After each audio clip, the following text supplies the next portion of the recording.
선지자 예레미야는 유다 백성들이 포로에서 해방되고 선민의 지위를 얻게 됨이 하나님의 긍휼에 있다라고 말씀합니다. 결국 하나님의 품으로 돌아온 유다 백성들은 회복과 소망의 은혜를 잊게 됩니다. 오늘 15절로 20절에 보면 고난이 축복이라고 말씀하는데 15절 위에 보면 나의 애국과 여호와의 위로라는 말씀이 나와요. 이스라엘 백성들은 하나님의 이 예언을 듣고 뼈 아프게 통해 자복하고 애국합니다. 요새 현대적 용어로는 철저하게 하나님 앞에 회개했다는 거예요. 그랬더니 하나님이 그들을 위로하셨다는 겁니다. 여러분은 예배당에 와서 무엇을 기대합니까? 우리가 한 주간의 삶을 돌이켜보면서 하나님 앞에 합당치 못한 일에 대해서 하나님 앞에 자복해야 됨에도 불구하고 우리는 형식에 맞춰서 흘러가는 예배에 그냥 관전이나 참여한 것으로 안위를 삼고 있는 게 고작 우리의 예배가 아닙니까?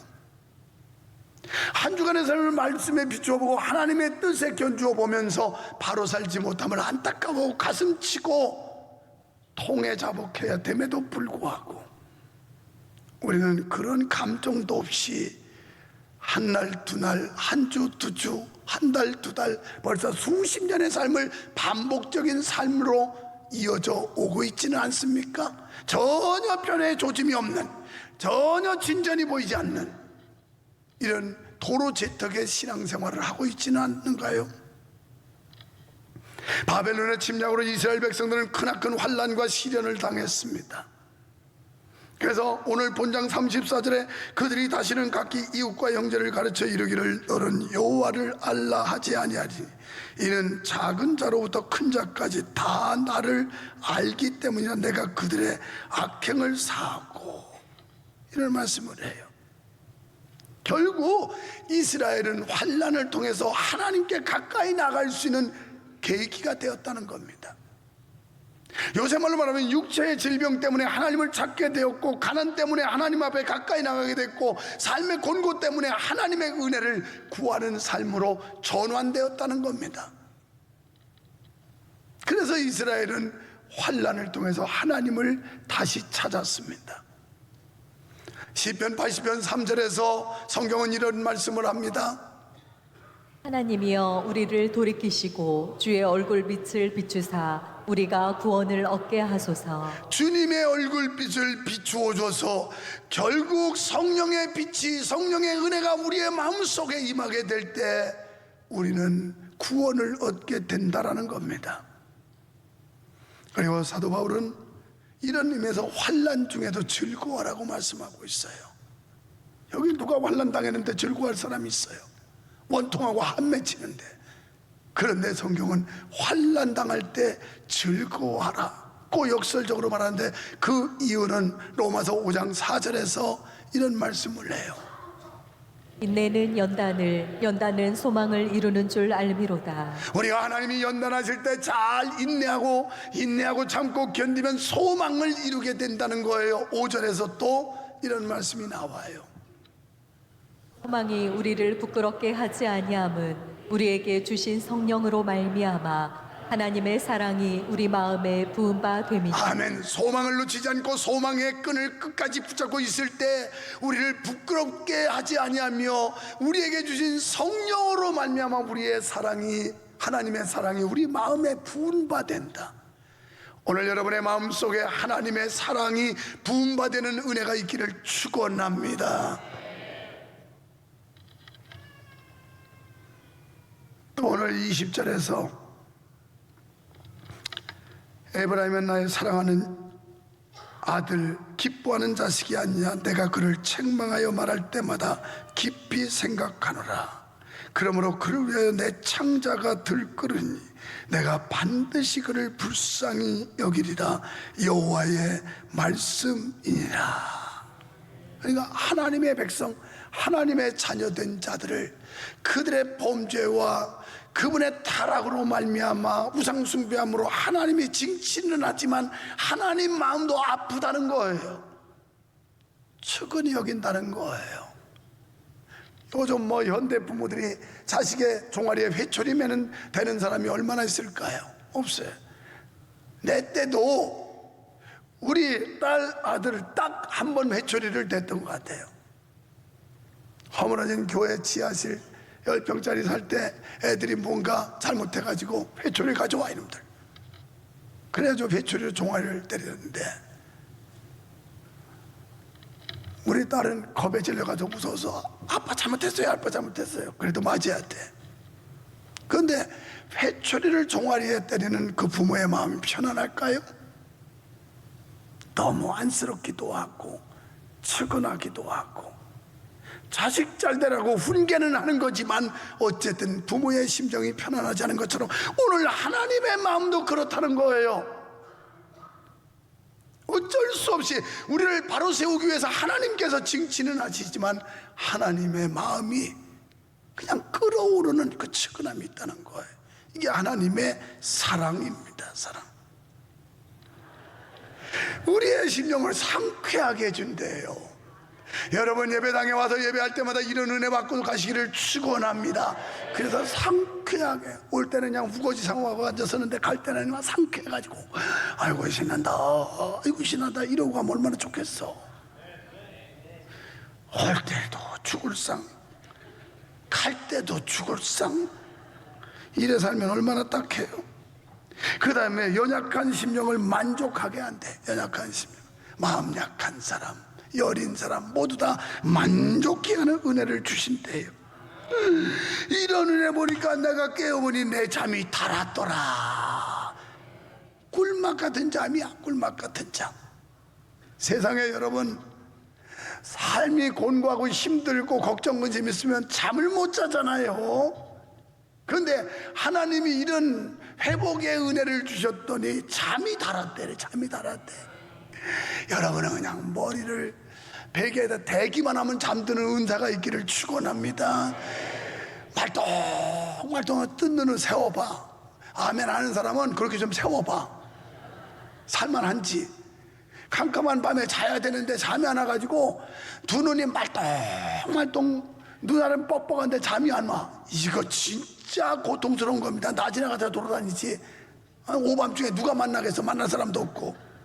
그런데 심령이 아주 통쾌 상쾌 명쾌한 사람은 그냥 들어놓기만 하면 자. 들어놓기만 하면. 우리 부부는 그래. 우리 집사람도 머리만 대면 자. 그래서 서잠자라 그래. 나도 어떤 상황이든지 뭐 잠자리 갈 것도 없어. 아무 데나 갔다 머리만 대면 자. 이게 은혜울시다. 은혜. 단잠 자는 은혜 받기를 축원합니다. 그래야 돼요. 진짜 너무 일찍 일어나서 잠 안 오면요 고통스러워요. 아무리 청해도 안 오고. 하나님께서 우리 모두에게 이런 은혜 주시기를 축원합니다. 여러분 이 세상은 환난이 극심한 세상이에요. 우리가 환난에 승리하는 비결은 소망 중에 인내와 연단을 받으며 고난을 즐거워하는 겁니다. 고난. 그러니까 내가 세상을 이겼다 강하고 담대하라 이 말씀을 믿을 때 우리가 주변 환경 여기에 쌓이지 않는 거예요. 사방으로 우겨싸임을 당해도 내가 해받음을 두려워하지 않는 것은 하나님이 나와 함께 하심을 믿을 때 가능하다는 거예요. 그래서 야고보서 1장 2절에 보면 이런 말씀을 해요. 내 형제들아 너희가 여러 가지 시험을 당하거든 온전히 기쁘게 여기라. 아멘. 여러 가지 시험을 만나거든 온전히 기쁘게 여겨라. 아이고 목사님 누가 시험 들었어요. 뭘 시험이야. 삐졌지. 지가 골탱이 난 거지. 무얼 시험 들어. 왜? 성경 잘 읽어봐요. 집에 가서 뒤에 쫙 읽어봐요. 하나님은 감당치 못할 시험을 주신 적도 없고 시험 당할 때 보다 시험 당할 때는 피할 길을 열어주신다고 그랬어요. 그러니까 우리는 어떤 시험이든지 이기지 못할 시험은 없는 줄 믿습니다. 그런 시험은 두 가지죠. 잘 아는 대로 마귀의 미혹에 빠져 당하는 시험, 거기에 넘어가는 거예요. 마귀의 꼬임수에. 이걸 유식한 용어 좀 한번 써보면 템테이션. 마귀의 미혹에 빠져서 시험 받는 거 템테이션이에요. 또 하나님이 우리에게 주시는 시험 가운데 테스팅, 우리를 한번 믿음을 시험해 보시기 위해서 이래서 주는, 이런 시험이든 저런 시험이든 다 이길 수 있다는 거예요. 자, 이거 따라하세요. 시험 들었단 말 하지 말자. 그냥 삐진겨. 아니 부부간에도 삐지잖아. 저들끼리 그냥 뭐 냉전하고서 삐져가지고 말 안 하잖아. 그 삐진 거지. 그 뭐 시험이야. 왜 그러냐? 우리의 심령이 상쾌, 통쾌, 명쾌, 또 뭐 있을까? 하여튼 쾌쾌쾌. 그러면 그저 감사하게 돼 있고 즐거워하게 돼 있어요. 유다인들은 고국에 대한 향수가 매우 컸습니다. 그 고향에 대한 향수는 결국 그들이 고국 땅을 되찾게 만들어줘요. 이 말씀이 우리에게 주는 영적 교훈이 뭐냐면, 우리는 우리의 영원한 본향 천국에 대한 향수를 가지고 살아야 된다는 거예요. 우리가 여기 영원히 살 거 아니에요. 언젠가는 죽어요. 확실한 예언하는데 여러분은 반드시 죽어요. 여러분이 안 죽을 거면 내가 목살을 떼겠어요. 이건 확실한 예언이야. 언제 죽을지는 모르지만 한번 해봐요. 시작. 인생은 한 번뿐이고 그것은 곧 지나가고 말 것이나 그리스도를 위해 한 일은 영원할 것이다. 아니 왜 말할 줄 모르나? 다시 시작. 인생은 한 번뿐이고 그것은 곧 지나가고 말 것이나 그리스도를 위해 한 일은 영원할 것이다. 아멘. 인생은 한 번뿐이야. 그래서 일생이라고 그래. 일생, 한 번의 생이야. 인생은 연습이 없어요. 지금 하루하루를 그대로 기록으로 남는 거예요.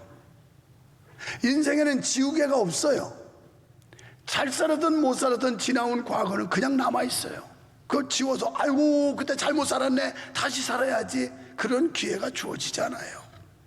그런데 하나님을 위해서 한 일은 영원히 남는다는 거예요. 영원히. 할렐루야. 그래서 고린도후서 5장 1절에서 이렇게 말씀을 했어요. 아까는 찾았던데 이건 설교 원고 넘긴 뒤에 제가 여기다 주석을 또 달아. 만일 땅에 있는 우리의 장막집이 무너지면, 아파트가 무너지면, 아니면 전원주택이 무너지면, 이게 아니고 땅 위에 있는 우리 장막집이, 이 육체가 무너질 날이 온다는 거예요. 육체. 결국은 우리가 육체의 이 장막이 무너지고 그건 죽는 거예요. 이제 죽는 거예요. 그러면 하나님께서 지으신 집, 곧 손으로 지은 게 아니고 콘크리트 철근으로 지은 게 아니고 하늘에 있는 영원한 집이 우리에게 있는 줄 아느니라. 그러니까 천국의 본향을 사모하라는 거예요. 그런데 여기 천국의 본향을 사모하는 사람이 몇 명이나 될까 의심스러워요. 왜? 죽으라고 안 죽으려고 그러니까. 그냥 돈 싸발려가면서 그냥 이것도 수술하고 저것도 수술하고 잘라내고 어떻게 해서 살아보려고 그렇게 사세요. 왜냐면 너무 빨리 죽으면 교인 줄으니까. 근데 문제는 그래도 죽어. 언젠가는 하나님이 주신 수완이 끝나면 가는 거예요. 그래서 영원한 본향,